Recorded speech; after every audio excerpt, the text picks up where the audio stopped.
जय हिंद सभी को। चलिए अपनी क्लास को आगे कंटिन्यू करते हैं। लास्ट टर्न हम लोग फिजिक्स में पढ़ रहे थे ऊष्मा यानी कि हीट। ऊष्मा या हीट का आज लास्ट क्लास है आपकी। आज से आपकी ऊष्मा की क्लास फिनिश हो जाएगी। नेक्स्ट क्लास में हम लोग शुरू करेंगे लाइट के बारे में। तो देख लीजिए, पहले सबको दिखाई दे रहा है?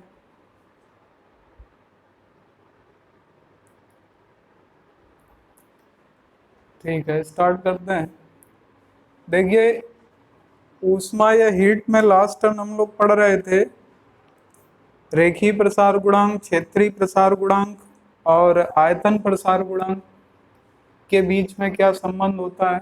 इसके बाद हम लोगों ने पढ़ा कि चालन, संवहन और विकिरण क्या है, कहाँ कहाँ पर चालन होगा, संवहन होगा, विकिरण होगा, ठोस में, द्रव में या आपका गैसों में। तो ठोस में हमने बताया चालन के माध्यम से ऊष्मा का संचरण होगा, द्रव और गैस में आपका संवहन के माध्यम से होगा, और सूर्य या ऐसी कोई वस्तु जिसका टेम्परेचर 800 डिग्री सेंटीग्रेड के ऊपर जाएगा तो उसमें ऊष्मा का वितरण जो होगा वो किस आधार पर, विकिरण के आधार पर यानी रेडिएशन के आधार पर होगा। तो आज हम लोग इसी टॉपिक को आगे बढ़ाते हुए पहले एक पॉइंट जो रह गया था उसको देखते हैं। इसके बाद आज कुछ क्वेश्चन को देखेंगे जो कि वन लाइनर क्वेश्चन के रूप में पूछे जाते हैं। तो लास्ट टर्न हम लोगों ने न्यूटन आपका स्टीफन का नियम, किरचॉफ का नियम ये पढ़ चुके थे। आज हम लोगों का टॉपिक होगा न्यूटन का शीतलन नियम। न्यूटन का शीतलन का नियम क्या कहता है, इसके बारे में भी क्वेश्चन बनता है। तो यहाँ पर हम लोग न्यूटन के शीतलन नियम के संबंध में किसी वस्तु के जो ठंडे होने की दर है वो चारों ओर के माध्यम के तापांतर के अनुक्रमानुपाती होती है। पहली बात, किसी वस्तु के ठंडे होने की दर, ठंडे होने की दर उसके चारों ओर के माध्यम,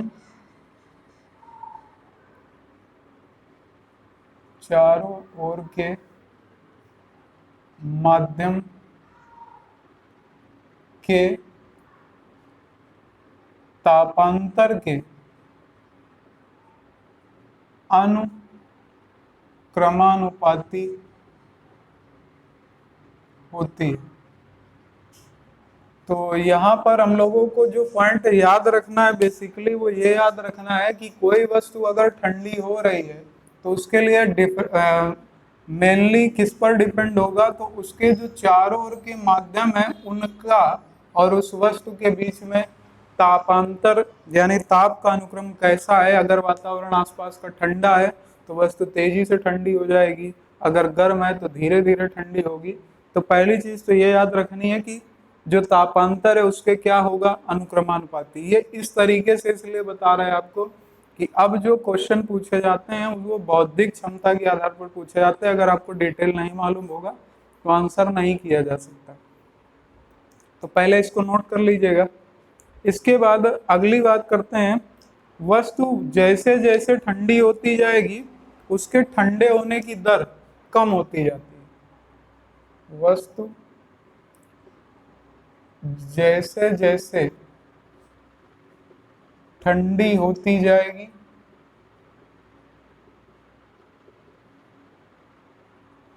उसके ठंडे होने की दर कम होती जाएगी। इसका क्या अर्थ है या इस बात का क्या अर्थ निकालेंगे, तो नोट करिएगा फिर आगे बढ़े।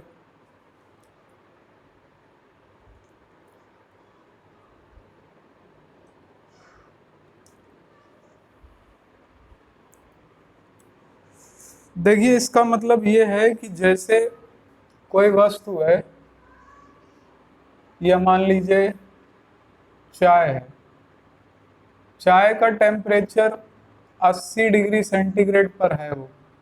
तो अब ये ठंडी होती है तो पहले किस पर आएगी, 70 डिग्री सेंटीग्रेड पर, फिर आएगी 60 डिग्री सेंटीग्रेड पर, और फिर आएगी 50 पर, और फिर आ जाएगी 40 डिग्री सेंटीग्रेड पर। इस तरीके से घटती चली जाएगी, यानी ठंडी होती चली जाएगी। अब यहाँ पर न्यूटन ने ये कहा कि जो कोई वस्तु होती है उसके ठंडे होने की दर, जैसे जैसे वस्तु ठंडी होती जाएगी उसके ठंडे होने की जो दर है वो कम होती जाएगी। अब इसका मतलब जरा बता, आपने एकदम गर्म चाय ली, 80 डिग्री सेंटीग्रेड पर वो थी, उसको 80 से 70 डिग्री सेंटीग्रेड पर आने में जो समय लगेगा, ये समय उस चाय को 60 से 50 डिग्री सेंटीग्रेड पर लगने वाले समय से क्या होगा, ये समय ज्यादा होगा, ये समय कम होगा। यानी अगर इसके भी नीचे जाएं तो 40 से अगर 30 की बात करें तो यहाँ पर समय जो होगा वो समय इसकी अपेक्षा और ज्यादा हो जाएगा।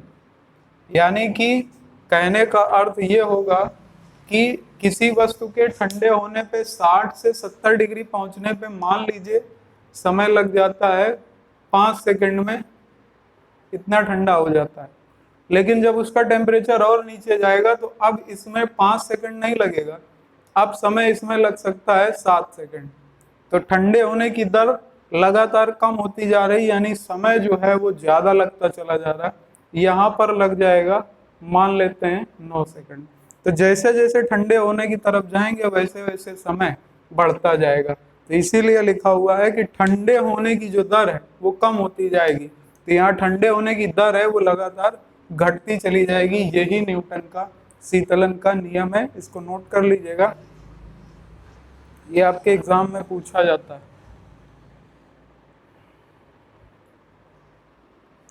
ठंडे होने की दर घटती जाती है।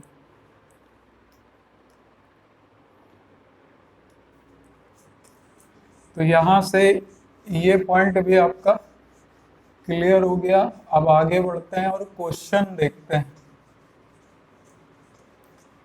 देखिए विशिष्ट ऊष्मा, गुप्त ऊष्मा, ये आप अपने मन से पढ़ लीजिएगा, डेफिनेशन ही पूछी जाती है। विशिष्ट ऊष्मा, गुप्त ऊष्मा आप लोग सब लोग जानते हो। अब हम डायरेक्ट क्वेश्चन पे आते हैं कि क्वेश्चन क्या पूछे जाते हैं। देखिए जैसे कि क्वेश्चन पहला देखते हैं, किस वैज्ञानिक ने यह सिद्ध किया कि ऊष्मा ऊर्जा का एक रूप है। पहला क्वेश्चन, किस वैज्ञानिक ने यह सिद्ध किया कि जो ऊष्मा है ये ऊर्जा का ही एक रूप होता है। उन वैज्ञानिक का नाम बताइए। तो याद रखिएगा ये वैज्ञानिक थे जूल। जूल ने ही सबसे पहली बार ये बताया कि जो ऊष्मा है वो ऊर्जा का एक रूप है। इसके बाद अगला क्वेश्चन जैसे आपसे पूछ लिया जाए, बिना किसी माध्यम के प्रकाश की चाल सीधी रेखा में संचरित होती है, इस प्रकार सूर्य से पृथ्वी तक ऊर्जा या ऊष्मा पहुंचने का माध्यम क्या कहलाता है। जैसे कि हमने आपको बता चुके हैं कि बिना माध्यम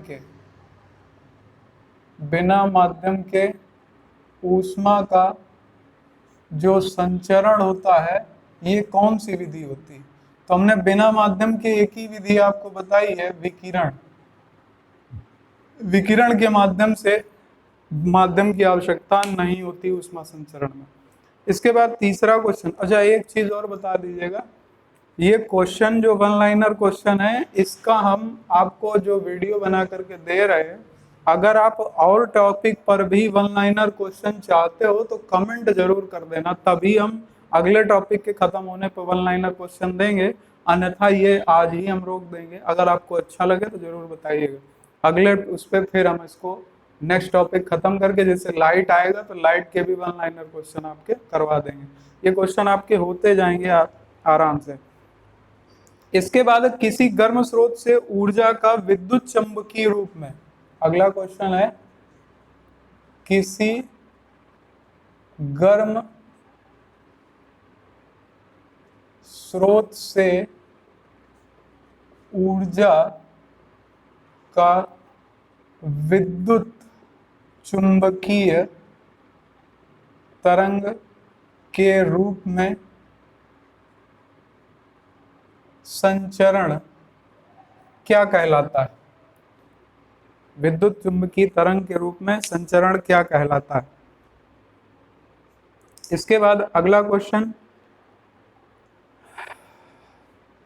जैसे कि हमने बताया था माध्यम के कण अपना स्थान ना बदलें और ऊष्मा का संचरण होता रहे, तो वह विधि क्या कहलाती है? माध्यम के कण बिना स्थान बदले ऊष्मा संचरण ये किस विधि में होता है? इसके बाद अगला क्वेश्चन यहीं से बन सकता है, माध्यम के कण के स्थान बदलने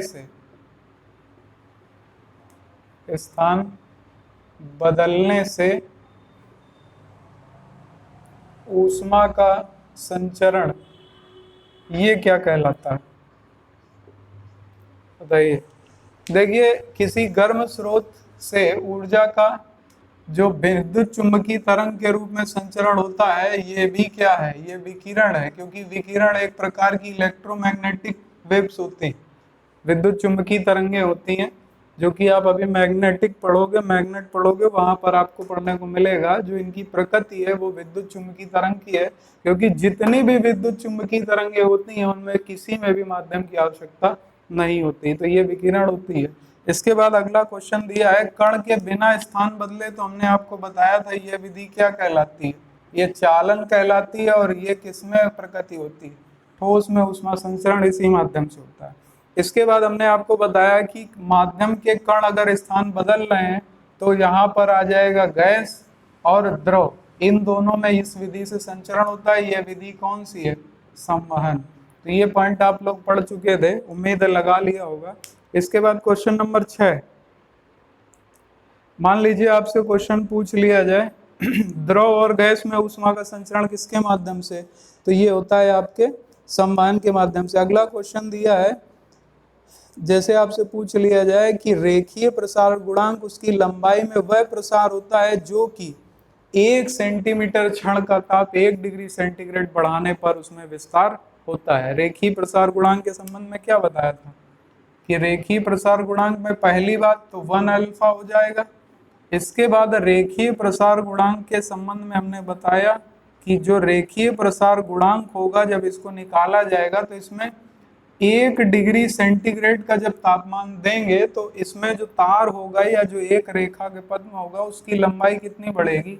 1 सेंटीमीटर यहाँ से डिफाइन हो जाता है, तो इसको भी नोट कर लीजिएगा। इसके बाद रेखीय गुणांक का मात्रक क्या होगा? तो डिग्री सेंटीग्रेड होगा। अगर क्वेश्चन ये भी पूछ लिया जाए कि रेखीय प्रसार गुणांक का मात्रक क्या होगा, तो डिग्री सेंटीग्रेड होता है, नोट कर लीजिएगा।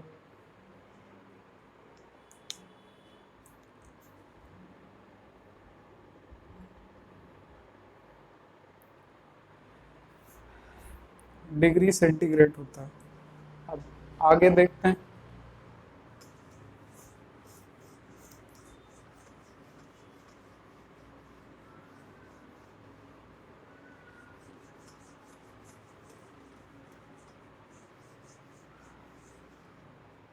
नेक्स्ट क्वेश्चन, रेखीय प्रसार गुणांक अगर निकालने को दे दे तो कैसे निकालोगे? रेखीय प्रसार गुणांक अगर आपसे निकालने को दे दिया तो कैसे निकालेंगे? देखिए, रेखीय प्रसार गुणांक बराबर होता है लंबाई में वृद्धि बटे प्रारंभिक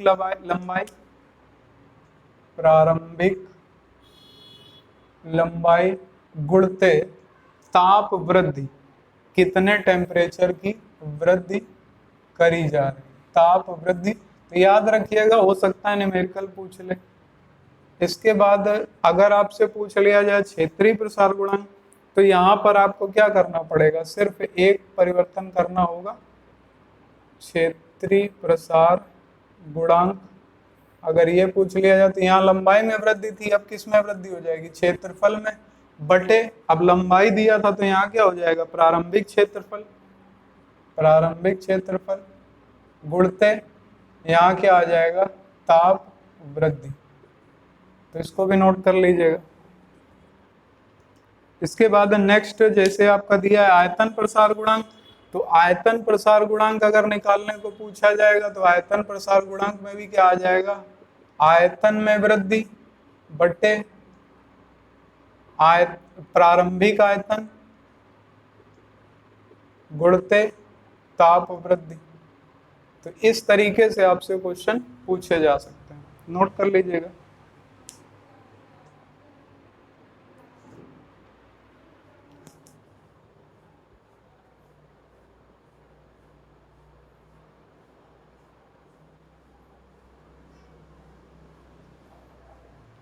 एक जैसे क्वेश्चन आपका बहुत बार पूछा गया, ऊष्मा धारिता, मोस्टली ऊष्मा धारिता में मात्रक पूछा जाता है। ऊष्मा धारिता का मात्रक क्या है, तो ऊष्मा धारिता का मात्रक होता है कैलोरी प्रति डिग्री सेंटीग्रेड, कैलोरी प्रति डिग्री सेंटीग्रेड। इसको याद रखिएगा, इसका मात्रक पूछा गया कैलोरी प्रति डिग्री सेंटीग्रेड। इसके बाद बाकी आपको हम बता चुके थे। एक क्वेश्चन जैसे कई बार पूछा गया, आपेक्षिक आर्द्रता किससे ज्ञात की जाती है, आपेक्षिक आर्द्रता ये हाइग्रोमीटर से ज्ञात की जाती है। ये सब आपको मालूम है, अभी जब एक साथ ये यंत्र कराएंगे उसमें सारे यंत्र में एक साथ कराएंगे। हाइग्रोमीटर से ज्ञात की जाती है। इसके बाद एक क्वेश्चन आपसे पूछा जा सकता है, क्रांतिक ताप क्या है, क्रांतिक ताप, क्रांतिक ताप क्या है, वह ताप जिसके नीचे दाब बढ़ाकर, वह ताप जिसके नीचे दाब बढ़ाकर गैसों को द्रवीभूत किया जाता है। इंपॉर्टेंट है, इसको याद रखिएगा। वह ताप जिसके नीचे दाब बढ़ाकर गैसों को द्रवीभूत किया जाता है उसे क्रांतिक ताप कहा जाता है। ये क्वेश्चन आपका आ चुका है।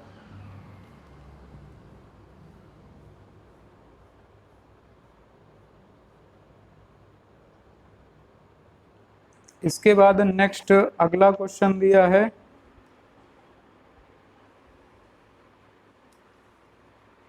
थर्मस फ्लास्क में,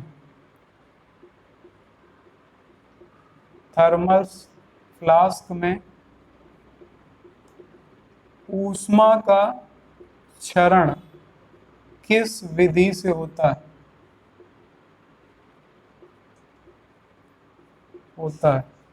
यानी जो आपका थर्मस फ्लास्क होता है जिसमें पानी ठंडा रखा जाए तो ठंडा ही रहता है लंबे समय तक, गर्म रखा जाए तो लंबे समय तक गर्म रहता है, उसमें ऊष्मा क्षरण के समय में कौन सी विधि प्रयुक्त होती है, किस विधि से ऊष्मा का क्षरण होता है। ऊष्मा के क्षरण की 3 विधियां या ऊष्मा संचरण की 3 विधियां, चालन संवहन विकिरण, तो इन तीनों में से कौन सी यूज होती है थर्मस फ्लास्क में। मोस्ट इंपॉर्टेंट क्वेश्चन, काफी बार आ चुका है।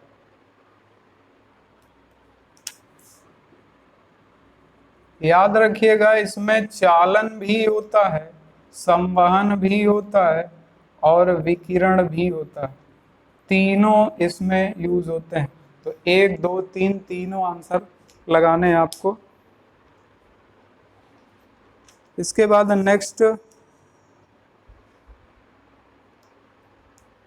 बर्फ में स्केटिंग करते समय दाब के कारण बर्फ का गलनांक बढ़ेगा घटेगा।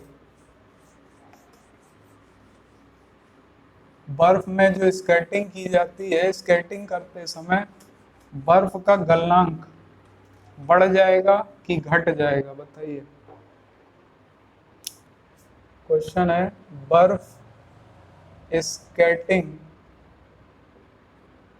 करते समय बर्फ का गलनांक क्या होगा? बढ़ेगा, घटेगा? याद रखिएगा, घट जाता है, क्योंकि प्रेशर इन्वॉल्व हो जाता है, इसलिए बर्फ का गलनांक घट जाता है।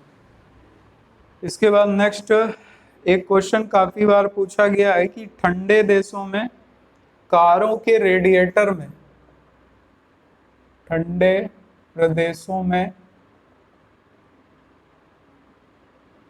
कार के रेडिएटरों में किस रसायन का प्रयोग होता है? कार के रेडिएटरों में किस रसायन का प्रयोग किया जाता है?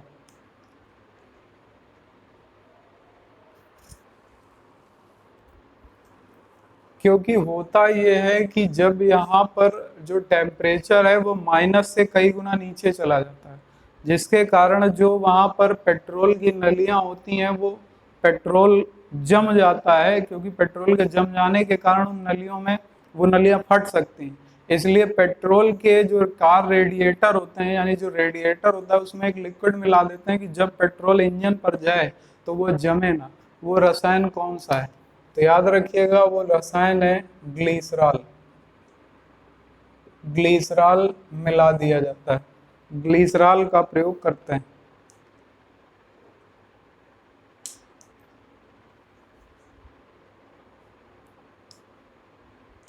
अच्छा, अगला क्वेश्चन है, इंजन द्वारा उत्पन्न शक्ति को किस यंत्र से मापते हैं?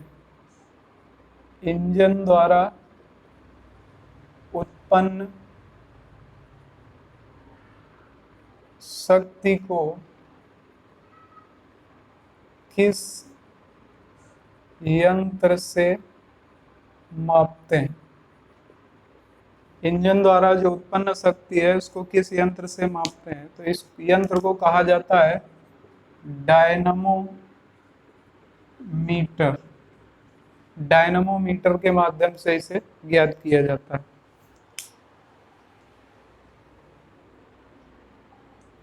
इसके बाद एक क्वेश्चन पूछा गया था, जलते हुए बल्ब के फिलामेंट का ताप कितने से कितने डिग्री सेंटीग्रेड तक होता है? जलते हुए बल्ब के फिलामेंट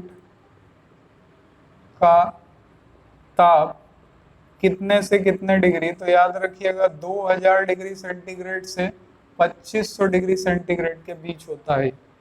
2000 से 2500 डिग्री सेंटीग्रेड के बीच होता है। एक क्वेश्चन हमने बताया था, किस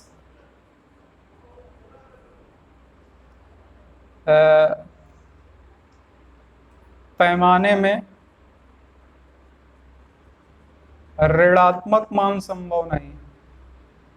ऋणात्मक मान संभव नहीं है, ये हमने आपको बताया था। ये है आपका केल्विन, और किसमें डिग्री का प्रयोग नहीं होता? डिग्री का प्रयोग केल्विन में नहीं होता, और इसमें ऋणात्मक मान भी संभव नहीं होता, क्योंकि 0 डिग्री सेंटीग्रेड इक्वल टू हो जाता है 273 डिग्री 273 केल्विन के। इसलिए इसमें निम्न ताप इससे माइनस यानी ऋणात्मक मान इसका संभव नहीं हो सकता, और ये कौन सा है? केल्विन है। नोट कर लिया।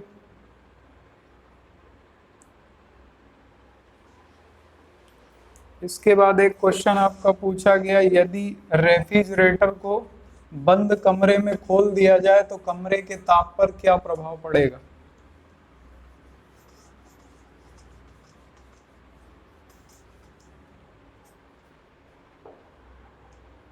क्वेश्चन है, यदि बंद कमरे में रेफ्रिजरेटर या फ्रिज जिसे आप बोलते हो को खुला छोड़ दें तो कमरे के ताप पर क्या प्रभाव पड़ेगा। याद रखिएगा उसमें ऑप्शन होगा घट जाएगा, बढ़ जाएगा, वही रहेगा, कोई प्रभाव नहीं पड़ेगा। तो इसमें याद रखना है कि हमेशा तापक्रम इसका बढ़ जाएगा, तापक्रम बढ़ जाएगा, कमरे का जो टेम्परेचर होगा वो इंक्रीज हो जाएगा, क्योंकि जो रेफ्रिजरेटर है उसमें थर्मोस्टेट का प्रयोग किया जाता है। रेफ्रिजरेटर में थर्मोस्टेट का प्रयोग होता है और ये थर्मोस्टेट काम करने लगेगा, लेकिन जब रेफ्रिजरेटर खुल जाएगा तो जो उसका आयतन है वो बढ़ जाएगा, क्योंकि अब पूरे कमरे को ठंडा करने लग जाएगा, और जैसे ही कमरे को ठंडा करने लग जाएगा उसकी क्षमता से ज़्यादा काम करना पड़ेगा उसको, और जब क्षमता से ज़्यादा काम करना पड़ेगा तो जो वो ठंडा कर रहा था अब वो हीट होने लगेगा और धीरे धीरे करके पूरे कमरे को गर्म कर देगा, इसलिए ऐसा होगा। तो नोट कर लीजिएगा।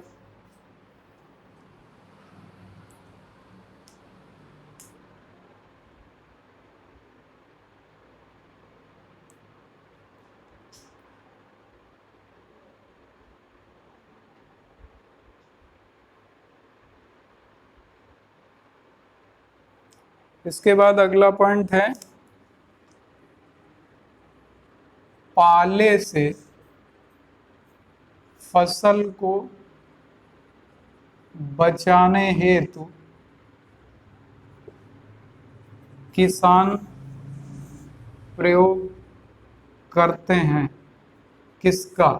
इस तरीके से ऑप्शन देगा, 4 ऑप्शन कोई भी डाल देगा। तो याद रखिएगा इसमें खेतों में पानी भरकर, खेतों में पानी भर देंगे जिससे फसल को पाले से बचाया जा सकता है, खेतों में पानी भरकर, इसको याद रखिएगा।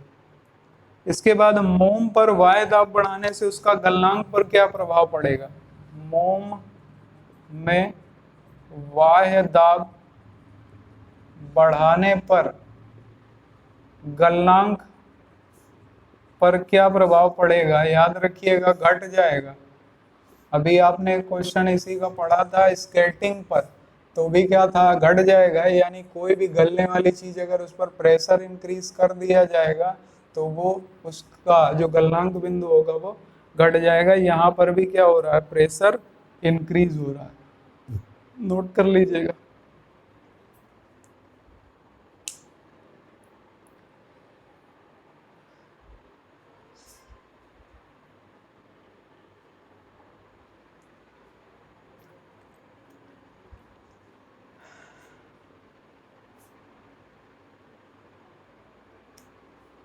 इसके बाद जैसे अगला क्वेश्चन है कि चाय की केतली या कप चमकदार बनाई जाती है, इसका कारण। इसके रिलेशन से कई क्वेश्चन पूछे जाते हैं। इसमें हमने किरचॉफ का नियम बताया था, अच्छे उत्सर्जक अच्छे अवशोषक होते हैं, और उसी के साथ हमने बताया था जो डार्क कोई भी वस्तु होगी, अगर कोई भी ब्लैक बॉडी है तो वो ऊष्मा का क्या करेगी। मान लीजिए सूर्य है और सूर्य से जो ऊष्मा संचरित हो रही है विकिरण के माध्यम से, अब विकिरण के माध्यम से संचरित हो रही है, अगर कोई काली वस्तु या डार्क कलर की वस्तु है तो वो क्या करेगी, इसका लगभग अवशोषण कर लेगी। अब ये अवशोषण कर लेगी यानी ऊष्मा का अवशोषण करके इसमें ऊष्मा संचित हो जाएगी। दूसरी बात, अगर कोई खुरदरा क्षेत्र है यानी खुरदरी चीज है उसमें भी अगर ऊष्मा पड़ेगी तो वो भी क्या होगी, अवशोषित हो जाएगी। इसी से क्वेश्चन पूछा जाता है कि जो छाता है उसमें ऊपर ब्लैक कलर और नीचे की तरफ व्हाइट कलर का प्रयोग क्यों किया जाता है। वो इसलिए किया जाता है कि जो भी धूप उसके ऊपर पड़ रही है, यानी जो छाते के ऊपर जो धूप पड़ेगी वो ब्लैक कलर के कारण अवशोषित हो जाएगी, लेकिन नीचे व्हाइट कलर है तो व्हाइट कलर के कारण वो ऊष्मा जो होगी यानी जो गर्मी होगी वो नीचे नहीं आएगी, वो वहीं से रिफ्लेक्ट हो जाएगी। इसलिए यहाँ पर ये क्वेश्चन आपसे पूछा जाता है। जैसे आपसे पूछा जाएगा कि घरों में पानी की टंकियां जो होती हैं, जो कि प्लास्टिक वाली टंकियां हैं, वो छतों पर रखी जाती हैं, उनका बाहरी आवरण काले रंग का क्यों बनाया जाता है और अंदर का आवरण जो होता है वो सफेद रंग का क्यों होता है, या टंकियों का बाह्य आवरण काले रंग का क्यों बनाया जाता है? उसका देखिए कारण होता है क्योंकि घर के ऊपर जो छतों पर टंकियां रखी होती हैं उनको डेली डेली साफ नहीं किया जा सकता, इसलिए उनका बाह्य आवरण ब्लैक कलर का होता है, जिससे वो ऊर्जा को अवशोषित रखते हैं, जिससे उसमें बैक्टीरिया नहीं पनप पाता, क्योंकि जब टेम्परेचर एक लेवल के ऊपर होगा तो बैक्टीरिया पनपता नहीं, इसलिए उनका कलर जो है ब्लैक रखा जाता है। मोस्टली ब्लैक ही यूज करनी चाहिए, आजकल तो अलग अलग कलर में यूज की जाने लगी हैं, लेकिन उसका जो कॉन्सेप्ट है साइंटिफिक कॉन्सेप्ट गलत है। साइंटिफिक रूप से यानी कि वैज्ञानिक दृष्टिकोण से ब्लैक आवरण वाली टंकियों का ही प्रयोग किया जाना चाहिए, क्योंकि उनकी अवशोषण क्षमता बहुत अधिक होती है। इसी तरीके से जो चाय की केतली है वो या कप हो, वो चमकदार इसलिए बनाया जाता है कि जो ऊष्मा है वो ऊष्मा अवशोषित ना हो जाए कप में, जिससे चाय देर तक गर्म बनी रहे। तो यहाँ पर याद रखना इसका कारण क्या है, क्योंकि जो चमकदार परतें होती हैं वो ऊष्मा का अवशोषण देर में करती हैं, इसलिए यहाँ पर नोट कर लीजिएगा, क्योंकि ऊष्मा का उत्सर्जन कम हो जाए, ऊष्मा का उत्सर्जन कम, क्योंकि आपको मालूम है अच्छे उत्सर्जक अच्छे अवशोषक होते हैं, तो यहां से याद रखिएगा। इसके बाद नेक्स्ट, निम्न ताप ज्ञात करने के लिए किस प्रकार के थर्मामीटर का प्रयोग करते हैं, तो हमने बताया था अल्कोहल थर्मामीटर। 40 से कम का मापेंगे तो अल्कोहल थर्मामीटर का प्रयोग करेंगे, तो यहाँ से याद रखिएगा, क्योंकि इसके बाद 39 डिग्री सेंटीग्रेड से 40 के बीच में आपका अल्कोहल जम जाता है, इसके नीचे अगर जाएंगे तो फिर नहीं माप सकते। इसके बाद नेक्स्ट है, पेट्रोल इंजन का आविष्कार किसने किया था? पेट्रोल इंजन का आविष्कार किसने किया था? Diesel engine, Rudolf Diesel. Petrol engine का किसने किया था बताइए? इनका नाम था निकोल ऑटो।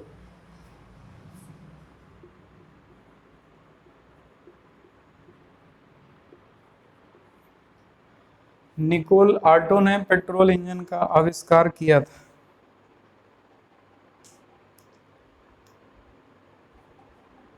इसके बाद पेट्रोल इंजन में जो कार्बोरेटर होता है, पेट्रोल इंजन में कार्बोरेटर का प्रयोग क्यों किया जाता है? कार्बोरेटर का क्या कार्य है? ये क्वेश्चन काफी बार पूछा गया कि पेट्रोल इंजन में कार्बोरेटर का प्रयोग क्यों किया जाता है, क्योंकि ये पेट्रोल और वायु का सम्मिश्रण बनाता है, सम्मिश्रण के कारण। याद रखिएगा, पेट्रोल और वायु के सम्मिश्रण के कारण ही पेट्रोल इंजनों में कार्बोरेटर का प्रयोग करते हैं, नोट कर लीजिएगा।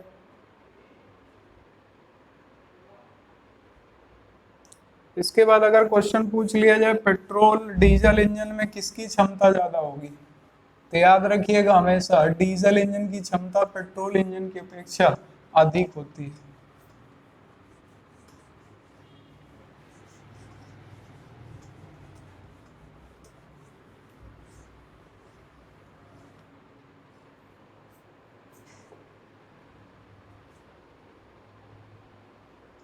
इसके बाद अगला क्वेश्चन है, जल के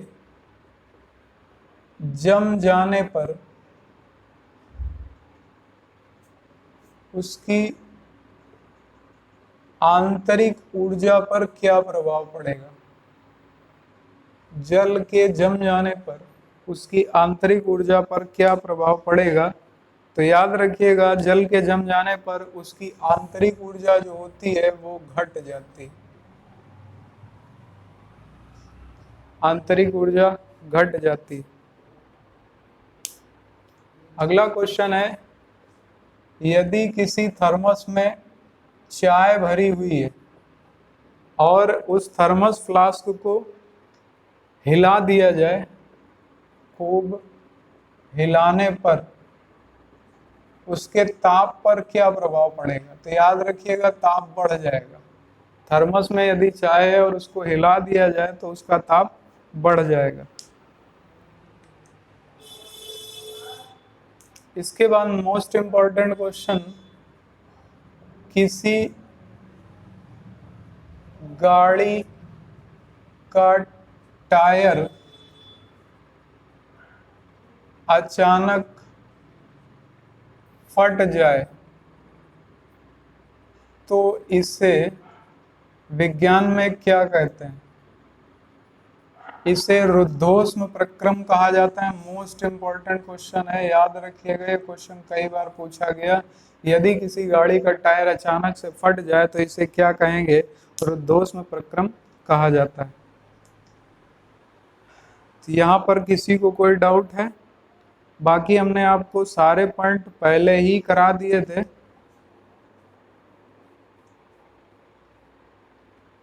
किसी को कोई डाउट हो तो बताइएगा।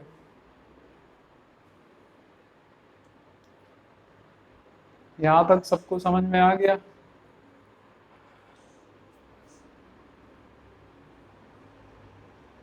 अब जैसे अच्छे उत्सर्जक अच्छे अवशोषक होते हैं, ये किसका नियम है? तो ये आपका नियम है किसका? किरचॉफ का। जैसे लाल रंग के कांच को गर्म करने पर कांच कैसा दिखाई देगा?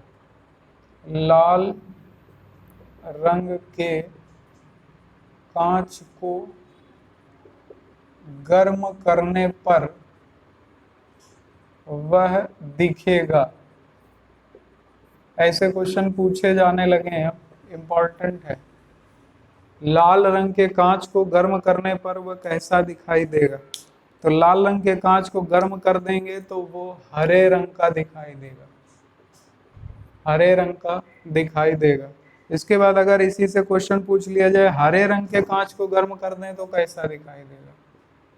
हरा कांच गर्म करने पर कैसा दिखेगा? तो ये लाल दिखने लगेगा। दोनों उल्टा हैं एक दूसरे के। हरे कांच को गर्म करने पर लाल और लाल कांच को गर्म करने पर हरा दिखाई देगा। यहां तक समझ में सबको आ गया होगा?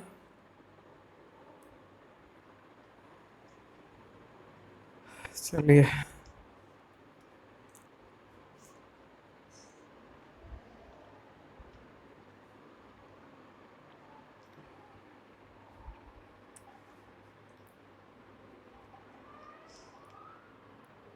इसके बाद जैसे पूछ लिया जाए बर्फ को 0 डिग्री सेंटीग्रेड पर पिघलने से रोकने के लिए उसमें क्या मिलाते हैं? बर्फ को 0 डिग्री सेंटीग्रेड पर पिघलने से रोकने के लिए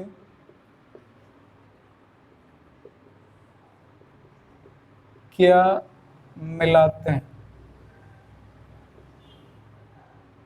हमने आपको क्लास में ही बताया था, उसमें नमक का प्रयोग किया जाता है जिससे बर्फ का गलनांक घट जाता है।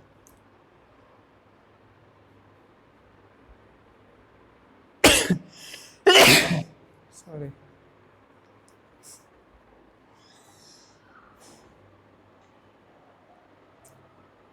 किसी को कोई डाउट है? दिख रहा है सबको साफ?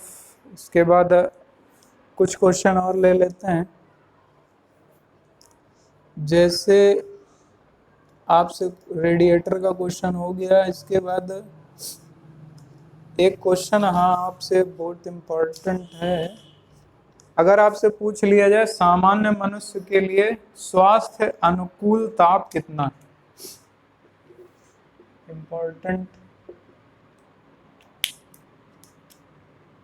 सामान्य मनुष्य के लिए स्वास्थ्य अनुकूल ताप कितना है? तो याद रखिएगा 23 डिग्री सेंटीग्रेड से 25 डिग्री सेंटीग्रेड ये आदर्श तापमान माना जाता है किसी भी सामान्य मानव के लिए। यहीं से कभी कभी आपका आपेक्षिक आर्द्रता पूछ लेता है कि सामान्य मनुष्य के लिए स्वास्थ्य अनुकूल आपेक्षिक आर्द्रता कितनी है? यानी जो स्वास्थ्य के लिए सबसे ज्यादा बेहतर मानी जाती है कि स्वास्थ्य अनुकूल वातावरण के लिए सामान्य मनुष्य के लिए कितनी अपेक्षिक आर्द्रता होनी चाहिए, 60 से 65%। 60 से 65% की आर्द्रता सबसे बेहतर आर्द्रता मानी जाती है स्वस्थ मनुष्य के लिए। यहाँ पर किसी को कोई डाउट? तो यहाँ से आपका हीट का जो चैप्टर है ये लगभग पूरा क्लोज हो चुका है। अब नेक्स्ट वीडियो में या नेक्स्ट क्लास में हम लोग पढ़ेंगे अपना नया चैप्टर, जिसे आप लाइट या प्रकाश कहते हैं, जहाँ से बहुत सारे क्वेश्चन आपके बनते हैं। तो अब हम लोगों का नेक्स्ट क्लास में स्टार्ट होगा लाइट या प्रकाश। तो मिलते हैं नेक्स्ट वीडियो नेक्स्ट क्लास में, तब तक के लिए सभी को जय हिंद, वंदे मातरम।